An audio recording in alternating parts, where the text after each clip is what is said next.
Karena akarnya. tidak mungkin daun bisa tumbuh, tidak mungkin daun bisa akan besar gitu. Kalau tidak ada akar itu. Iya. Oke, assalamualaikum warahmatullahi wabarakatuh. Waalaikumsalam warahmatullahi. Ketemu lagi masih di channel Saling Berguru bersama saya Faisal Kamal dan Mas Ili. Halo Mas Ili. Siap. Mas Ili, kita kan hari ini lagi alhamdulillahnya bikin rekaman lagi di Rumah Sasongko. Rumah Sasongko kita coba lagi tempat outdoor lagi. Rada panas-panas dikit nggak Mas Ili? Ya. Sehat karena matahari. Ya. Pagi. Karena situasinya masih situasi hari raya. Asik kalau kita bahas beberapa poin-poin tentang hari raya kemarin Mas Ili. Kebetulan hari raya ini kan hari raya tahun ketiga atau ketiga kalinya kita ngerayain hari raya yang mungkin masih ada di situasi pandemi ya, atau di ujungnya situasi pandemi, karena kita ngerasain banget 2 tahun lalu kita tetap sholat id di Rumah Sasongko, tapi kan situasinya rada-rada gimana Mas, mencekam. Mencekam banget ya Sal. Bahasanya mencekam ya. Iya. Ya, bahasanya mencekam karena ya memang di masjid nggak boleh sholat id di rumah. Tapi alhamdulillahnya kan kita masih bisa sholat bareng-bareng kemarin. Sholat id bareng-bareng, tahun keduanya juga. Nah, tahun ketiga ini malah lebih apa ya, lebih hikmat karena banyak orang tua yang ikutan gabung. Ya mungkin ini tahun ketiga dan mungkin tahun depan udah sholat id di masjid lagi mungkin masih udah normal mungkin ya. Ya, bismillah insyaallah. Tahun ini benar-benar berkah itu bisa dirasakan oleh banyak orang di saat lebaran ini, suasana lebaran. Kemarin kita lihat macet luar biasa di mana-mana. Ya kan? Benar. Nggak perlu di Jakarta, malah sekarang macetnya pindah ke Jawa Tengah kan. Ya kan, di benar. Semarang di mana-mana jalan juga macet gitu kan. Betul. Gitu ya. Bersyukur ya. Kemudian hari ini kita masih bisa kumpul, bahkan setelah lebaran tuh kita sempat sama teman-teman ada reriungan kan. Oh iya. Kumpul gitu halal bihalal sederhana lah. Halal bihalal. Ya ada 100-an teman-teman pengusaha kan. Kumpul bareng kita. Itu Mas Ili yang memang kalau di Jakarta disebutnya open house atau memang sebenarnya inisiasi dari teman-teman komunitas Mas Ili itu? Open house itu kan untuk pejabat. Iya, Mas Ili bukan pejabat soalnya. Iya, orang hebat, orang public figure gitu ya. Iya. Nah, kita ini siapa? Kamu siapa? Aku ini siapa? Ya ini kan riungan teman-teman. Masih kumpul-kumpul ya, itu idenya Pak Rustamaji, Mas Dodot, Mbak Tri, Mbak Ari, terus Mas Sutar waktu itu. Mas, timbang engkau mengunjungi satu-satu kelamaan, kita mending kumpul bareng aja Mas. Lebaran keempat kalau nggak salah. Ya, hari keempat, betul. Hari keempat. Ingat ya? Hari ketiga Mas Ili. 3 atau 4 lah gitu. Iya, hari ketiga. Itu malah datang dari Bandung, dari banyak kota kan, alhamdulillah. Malah kumpul ya, Iya. berkah. Habis itu dirimu kan juga disamperin artis-artis dari ibu kota juga yang datang ke sini juga. Artis ibu kota. Iya, benar-benar. Ya, lebaran ini kan bener-bener kayak ngelepas kangen 2 tahun orang nggak bisa ngelayain lebaran secara biasa. Iya. Tertahan tau 2 tahun nggak bisa mudik. 2 kali lebaran tuh orang-orang pemerintah menahan untuk warga tidak mudik. Tahun ini mudik tuh jadi bener-bener dikasih keleluasaan, bahkan tol aja dibikin one way, bener-bener Jakarta itu geser ke Jawa Tengah sampai Jawa Timur macetnya. Ya ngerasain tadi Mas Ili bilang kita cari hal yang terus bisa disyukurin kan, bisa kumpul lagi. Termasuk tahun ini tuh pertama kali saya tidak ke Jakarta mudik, maksudnya karena pandemi toh tidak lebaran di Jakarta, tapi justru malah orang tua saya yang ke Semarang Mas Ili. Alhamdulillah. Alhamdulillah, bagus. Alhamdulillah. Kemarin bisa ketemu mama, papa, habis itu sempat ketemu. Iya, makasih Mas Ili bisa ikutan gabung ngobrol. Akhirnya kan aku bisa mempertemukan orang tuaku sama Mas Ili, ngobrol beberapa waktu lah, silaturahmi sama Mas Ili. Apa yang kamu rasakan Sal ketika lebaran ini dikunjungin mama, papa, dari orang tua datang ke Semarang gitu? Iya, hal baru ya Mas Ili. Pertama hal baru karena belum pernah kami ngerasain lebaran yang didatengin orang tua, karena biasa kami ke sana. Tapi memang ya karena memang akhirnya suasana baru, ditengokin ngelihat prosesku 3 tahun di Semarang tuh, akhirnya kayak kemarin kan obrolan kita akhirnya flashback kan, gimana setelah lihat anaknya. Dan kan ibuku sempat cerita di mana perjalanan kami pertama kali masuk Semarang atau masih di Salatiga kan, ibu sempat cerita ya sedih-sedihnya mereka ngelihat aku berproses kan.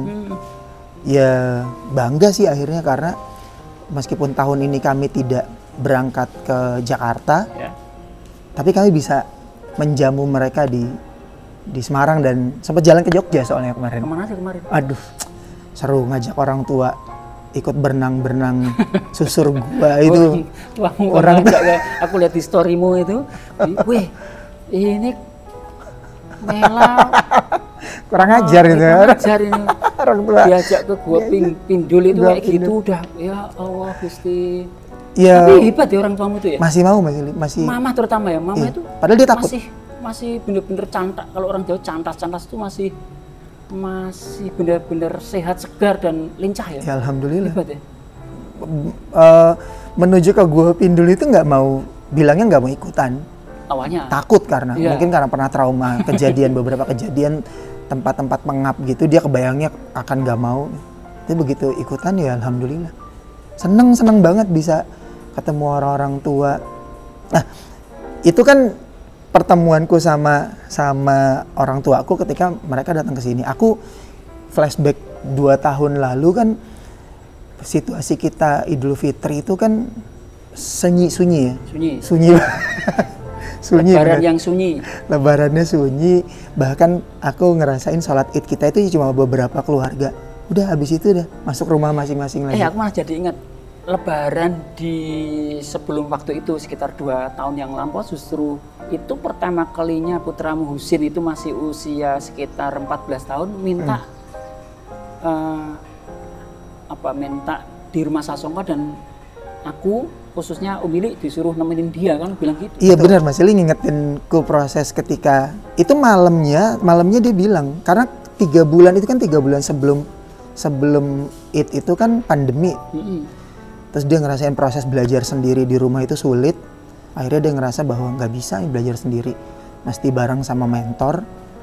Dan kan memang nggak ada di aktivitas di rumah Sasongko kan juga dibatasin kan, nggak buka. Dibatasin bagi orang luar. Iya dibatasin. Kamu tahu justru di saat pandemi awal itu kan, aku bilang sama teman-teman, ya kan? Iya betul. Ada ratusan anak kan di saat pandemi itu justru barangkali jadi kesempatan.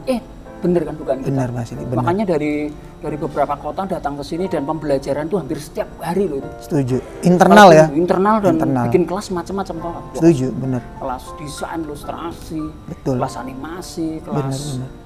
Sampai kita alhamdulillah ternyata rezeki kita di dunia visual. Dan sejak dari 2 tahun terakhir ini justru pertumbuhan dari anggota komunitas yang masuk kan ratusan yang makin sekarang besar. Ini kita bersyukur banget pandemi itu jadi berkah buat kita yang mau belajar, ya kan gitu. Jadi bersyukur ada pandemi Mas Eli. Ya asal mau belajar, karena pandemi itu kita bersyukur ya kan, ya gitu maksudnya. Mengambil kesempatan untuk jadi ruang belajar ketika orang lain tuh belum tentu melakukan itu ya. Ya justru ini kan yang menjadi pesan moral kita ya dalam hidup bersama-sama itu, bahkan di situasi yang terbatas saja kita ini dapat kebaikannya, dapat rezekinya, rezeki persaudaraan, rezeki ilmu, terus lebih-lebih teman-teman bisa lebih mandiri, terus kemudian bisa mengembangkan kaderisasi di kelompok. Wah itu mimpi yang datang dengan sangat diantar gitu. Ya kamu yang antar. Termasuk kamu kan gabung kan sebelum pandemi itu. Betul Mas Ili. Itu 6 bulan kayaknya. Aku Februari bikin karir anak. Akhir tahunnya kan pandemi, awal tahun 2020 kan, aku masuknya kan 2019, hampir ya kayak ya udah nggak tahu, akhirnya disyukuri terus, termasuk prosesnya Husen, prosesnya karir anak, prosesnya komunitas. Hari ini makin besar anak-anak yang punya peluang lulusan kemarin, alhamdulillah hari ini udah mulai pada jadi usaha-usaha baru. Wah, jadi kalau flashback 2 tahun kemarin itu jadi sepertinya alam memang memberikan ruang untuk yang mau belajar ya saat itulah. Dan fokus di internal. Fokus belajar. Iya, makanya ini benar-benar ya luar biasa kita syukurnya Sal. Iya, bersyukur. Luar biasa. Sal kemarin Sal balik lagi ke Lebaran Sal. Ya. Jadi kemarin waktu ketemu Mama Evi itu kan kalau di Jakarta beliau kan ustadzah ya. Iya. Aku itu diwejang, banyak diberi ilmu, itu aku bersyukur banget loh Sal, kamu temuin itu kemarin dulu Sal. Malah banyak dikasih, Mas Ili ngerasa malah dikasih wejangan. Padahal kan dari sudutku ngelihatnya ibuku tuh banyak berterima kasih sama proses ke aku di sini karena ditemenin Mas Ili. Apa yang Mas Ili ngerasa itu jadi wejangan Mas Ili? Ya kalau aku dua hal yang aku lihat kemarin ya. Ketika papa sehat, mama sehat, itu aku senang sekali. Dan kemudian di obrolan itu kan obrolan yang dalam keadaan rileks ya, santai di satu tempat gitu, terus kita sambil hahaha gitu makan gitu. Nah, dua itu, satu ketika aku lihat nyen sewu kalau kita kemarin dulu ngomong katuranggan, bahasa tubuh mama, bahasa tubuh papa itu bahasa tubuh yang memperlihatkan orang tua yang merasa mongkok itu kalau bahasa Indonesianya adalah merasa senang atau puas bahwa gitu. Putra putrinya dalam perjalanannya 2-3 tahun gitu sudah melakukan perjalanan yang ini gitu kan. Iya. Karena dari yang kita ngobrol itu kan sempat tiktokan gitu ya, cicat. Aku tanya, Mah, kalau kemarin dulu Mah 3 tahun lalu atau 4 tahun yang lalu Mama bagaimana membayangkan Mela sama Faisal datang ke lain kota gitu, apa yang dibayangkan Mama? Kemarin kan Mama bilang nangis ya. Sedih dia. Lihat prosesnya. Itu kan bahasa yang langsung katuranggan atau bahasa yang bisa langsung tampak dilihat dan itu mudah sekali dirasakan. Makanya pelajaran-pelajaran besar kita itu kan bukan hanya soal intelektual, tapi belajar bagaimana kalau kita menjadi pebisnis yang tangguh itu bukan hanya belajar tentang intelektual, ilmu kompetensi, tapi mungkin rasa ya. Nyerap rasa itu kan tidak mudah ya. Ya, emosional jadi bukan lagi intelektual. Bukan emosional juga. Tidak cukup dengan kata emosional. Karena ini kalau dibilang bisa antara urusan spiritual, atau bisa jadi urusan artistik. Kompleks ya? Kompleks banget Sal. Lah yang kedua, kemarin Mama bilang gini Sal. Ini Mama bilang gini, ini kan hanya Mama karena ngurmatin aku lah ya, pasti karena Mas Ili aku terima kasih karena Mas Ili ini seperti beliau menganggap aku ini seperti pohon beringin yang itu sepertinya Faisal dinaungi, kemudian Lea dinaungin dalam keberadaannya di jejaring kita ini yang belajar bareng-bareng ini, saling belajar itu. Aku mau jawab gini Sal, tapi nggak berani Sal. Kemarin nggak dijawab. Hampir aku jawab, tapi karena Mama lebih kepengin banyak menyampaikan itu, aku lebih banyak menahan. Tapi sudah tak siapin jawabannya. Nah sekarang jawabannya di sini ya. Jadi Mama ini saya jawab di sini Mah, kemarin nggak berani jawab. Jadi gini Sal, Mama itu kan menganggap pohon beringin itu kan posisiku dianggap sebagai dahan-daunnya itu kan. Tapi sebenarnya aku mau bilang gini, Mah enggak Mah, dahan-daun itu nggak sangat penting Mah, itu kan hanya tampak luar. Tapi yang jauh lebih penting Mah, sebenarnya Faisal, Mela, dan seluruh teman-teman kita di jaringan Romauza yang kita mau belajar bareng itu. Beliau lah yang justru jadi guru dan mereka lah jadi akarnya. Karena tidak mungkin daun bisa tumbuh, tidak mungkin dahan bisa akan besar gitu kalau tidak ada akar itu. Gitu Mah kira-kira.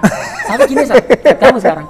Sal, dirimu, Mas Berli, Tri, teman-teman kita semua yang kemarin ada Odi, ada Pak Rustam, Pak Rustam belum ya, nanti kemarin yang udah kita ngobrol siapa? Pak Aris, Odi, Pak Aris, Mas Akbar. Itulah yang sebenarnya sedang menjadi akarnya. Nah, bisa jadi enak nggak enak. Kalau di sebuah komunitas nama besar itu selalu yang muncul adalah kalau di jaringan Romauza nama besarnya dianggapnya, nama baiknya dianggapnya aku Ili. Tapi itu sebenarnya cara berpikir itu pasti aku memastikan itu separuh lebihnya adalah salah.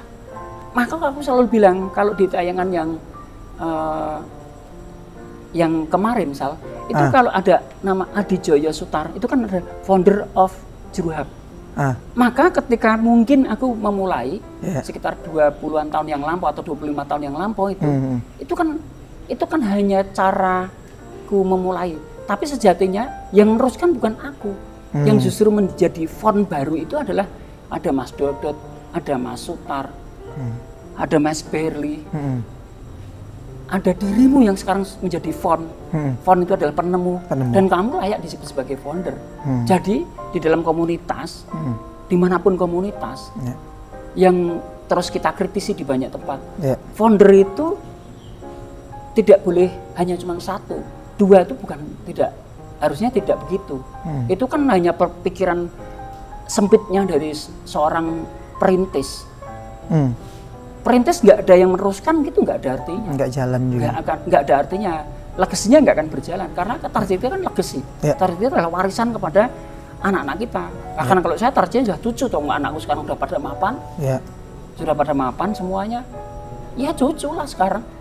Nah kalau aku bilang anakku, cucu, lah Husin itu apa? Bukan anakku. Kamu tuh bukan anakku atau bukan adikku, kan kamu tuh adikku, anakku. Husin tuh ya cucuku. Nah itu legacy yang terus dibangun. Sementara kamu sekarang punya anak udah ratusan besar. Bener. Karir anak punya anak. Ya. Jadi pertemuan ini kan akhirnya bisa menarik garis lurus bahwa ternyata sebuah community itu dibangunnya bukan hanya dari 1-2 orang. Karena yang jadi root atau jadi akar di dalam sebuah cerita pohon beringin yang diceritakan Mama itu adalah yang paling berperan adalah sebenarnya akar. Benar sih? Akar. Gitu. Jadi kalau dianalogikan secara pohon, berarti setiap orang tuh nggak cuma jadi, ya kalau tadi kemarin bahasanya jadi pohon yang menaungi, justru akar menjadi salah satu pondasi terpenting. Tapi kan sangat penting. Ya, dirimu tuh sangat penting di kelompok. Tri, Berli, Krista di masa depan itu sangat penting di dalam kelompok. Sangat penting, bukan penting lagi tapi sangat penting, dan itu harus kita muliakan. Berarti semua orang Mas Ili, di komunitas ini kan semua orang bukan dituntut, memaksa diri untuk terus berkarya dan membuat ciptaan, membuat baru, menjadi founder baru atas sesuatu yang kecil punya dia, tapi dia ikut serta dalam founding sesuatu yang lagi jadi besar. Benar nggak gitu Mas Ili? Iya, salah. Kebayang kita balik lagi ke hari ini ngomongin hari raya, terus saling berguru menjadi spirit, menurutku jadi spirit yang terus ada di komunitas untuk orang yang memang clear hidupnya dia tuh mau bikin karya, jadi creator. Mas Ili tadi bilang legacy. Jadi Mas Ili secara personal hari ini masih berjuang ngebangun apa yang Mas Ili harapin jadi legacy personalnya Mas Ili, tetap dibangun, tetap kerja keras. Ya kan aku ngerepotin Mas Ili tiap, Mas Ili kita rekaman lagi Mas Ili, ayo Sal, siap Sal gitu kan. Itu kan ruang, ya Mas Ili bisa hari ini kan tetap bisa santai kalau mau santai, tapi karena Mas Ili punya juga ngerasa aku kayaknya pengen ini jadi legacy untuk anak cucu. Ya kan sama toh Sal, sebenarnya sepertinya kamu yang butuh, sebenarnya begitu dilakukan itu kan sama butuhnya hasilnya. Ya beruntungnya kan gini, kita sama-sama mau jujur aja. Yang penting itu sih, Mas Ili aku butuh, ya begitu sepertinya seolah-olah melayani sepertinya.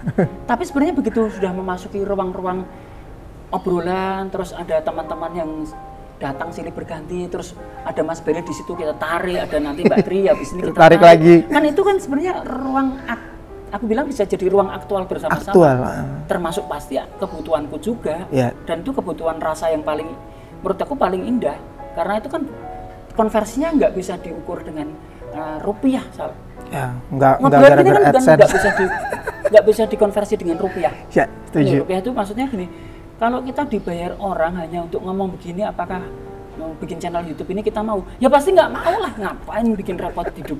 Kalau kita ini kan karena ya bukan rumah di situ tinggal ke sini, kamu rumah di situ tinggal ke sini. Jadi banyak kemudahan-kemudahan difasilitasi oleh komunitas dan kemudian kita nikmati dan jadi ruang perayaan bersama-sama, kita bersenang-senang, saling mengaktualisasi diri. Nah ini teori Maslow tertinggi. Selebrasi bersama-sama. Nah tapi jangan cuma itu, tapi bisa nggak ada 1-2 serpihan yang bisa dimanfaatkan oleh yang mendengarkan. Ya. Itu. Jadi punya manfaat lagi Mas Ili. Ya, kan pengalamanmu begitu banyak. Pengalamanku dalam hidup ya sudah tua, kepala 5 kan bayangin. Pasti ini sudah harus saya pensiun. Tapi kan pertanyaannya apakah pensiun itu harus nganggur? Enggak, salah kalau aku tuh kan nggak bisa berhenti. Otak ini kan sudah dari sananya jadi kutukan kayak gitu, udah nikmatin aja. Ya. Kayaknya bakal makin banyak yang akan kita bahas di tadi sesi tentang hari raya, terus masuk ke sini justru makin dalam kita bahas tentang tadi masih sempat sampaikan ke Mama Heavy yang tadi tuh. Oh iya, nanti video ini aku spesial khusus linknya aku kasih ke ibuku untuk mendengar. Oh ternyata Mas Ili punya jawaban walaupun tidak disampaikan kemarin. Mama sungkem Mama. Mama Heavy. Siap. Mas Ili, kita lanjut nanti di sesi selanjutnya. Ini ucapan selamat hari raya kita tetap juga kasih sama teman-teman semuanya. Selamat hari raya Idul Fitri. Mohon maaf lahir dan batin. Terus tetap bareng sama channel Saling Berguru karena abis ini kita akan ngobrol yang lebih banyak dan ada beberapa teman-teman yang akan kita ajak ke obrolan selanjutnya. Makasih banyak Mas Ili. Makasih. Assalamualaikum warahmatullahi wabarakatuh. Waalaikumsalam warahmatullahi wabarakatuh.